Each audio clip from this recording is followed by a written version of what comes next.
Welcome back to Adventure Map Time, a series which follows me building a custom adventure map from scratch. In today's episode we're going to be looking at a mob-specific detection system, building a village, and we're going to take a sneak peek at the Giant's Cloud layer.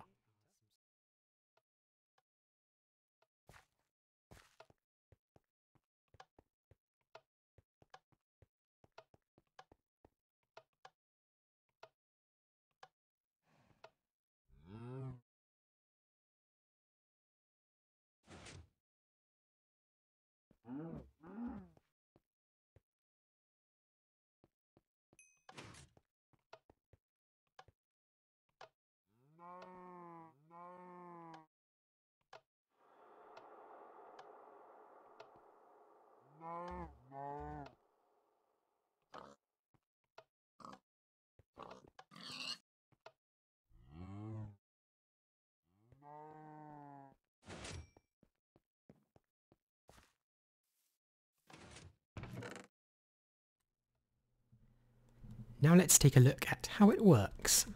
So basically what we've got here, underneath all this, is a spawner, which spawns mushrooms. So it's quite rapid, it will constantly spawn a mushroom at this location. And over here we just got a signal lengtheners, just in case if there's a long gap, just so that the signal stays constant. So over here we've just got this signal over here which will have these pistons, push these pistons out.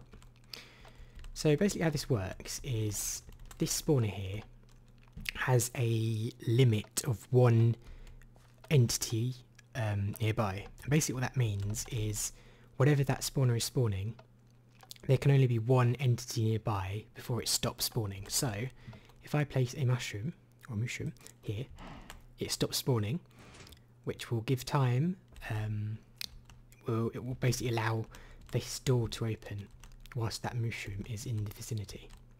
So if you kill the mushroom, they'll start spawning again and it will close. So because this is a mushroom spawner, it only actually works for mushrooms. So if you place a cow or something, they'll still keep spawning because they're not mushrooms. And this can basically be done with any mob.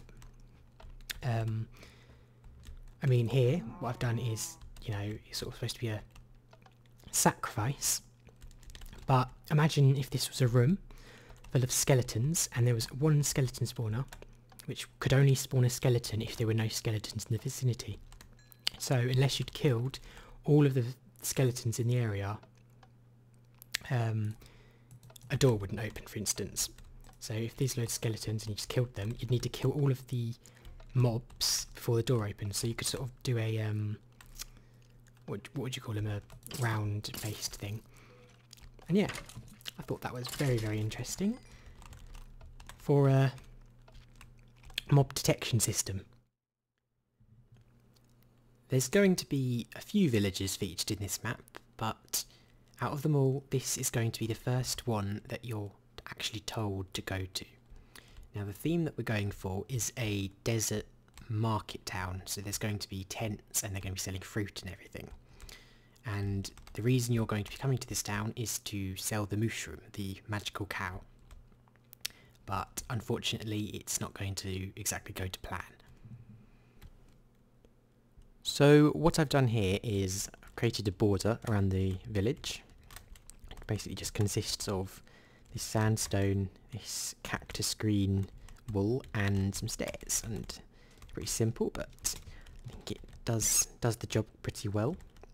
As you can see, it's not going to be a huge village, but yeah, this is the border. And here is the village with much more progress. What we got here are some stalls, some houses, and obviously each stall has a certificate in it.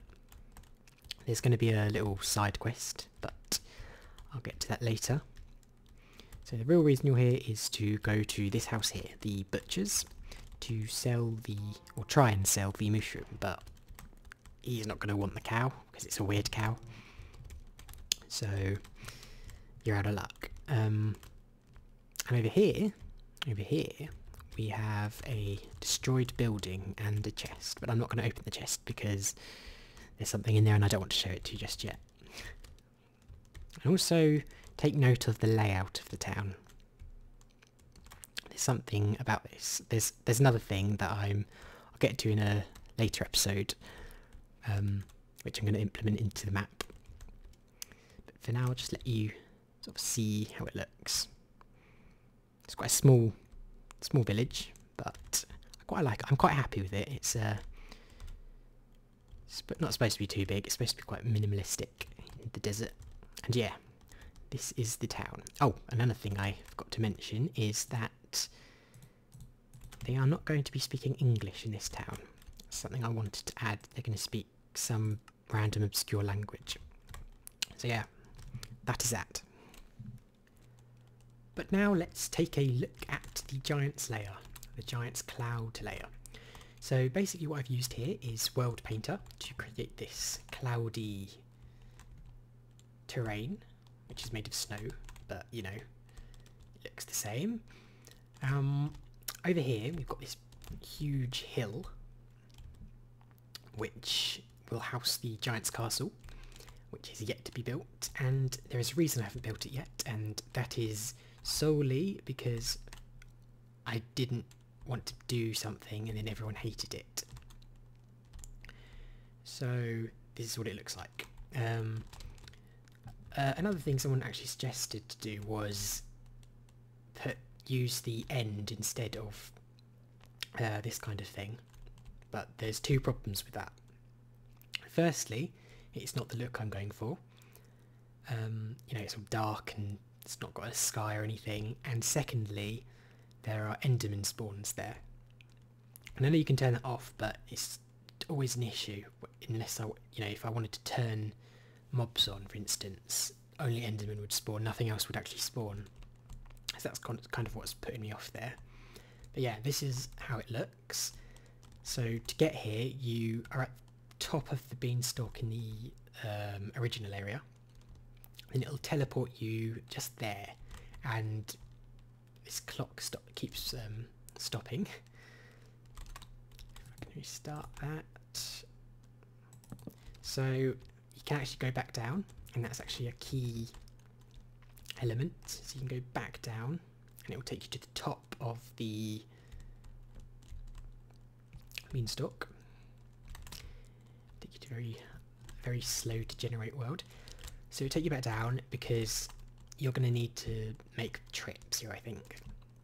You're going to have to go back up, back down, because based on the fairy tale, you go up to the Giant's castle in the sky, and Jack would steal, I think, what was the order? It was he stole money, a harp, and then his golden goose or something. But again, it's not going to actually, that's not actually how it's going to work completely, but it's going to be somewhat similar. And yeah, that's why you're going to need to sort of be able to get down, back up and down. Yeah. That is the Giant's layer. I would definitely like to know what everyone thinks about it. Ways to improve it, you know, is it a bit too generic with just being a snowy landscape? You know, just tell me what you think. So yeah. But as always, if you enjoyed this, please feel free to like, comment, or even subscribe if you really liked it. And thank you for watching. Hope to see you next time.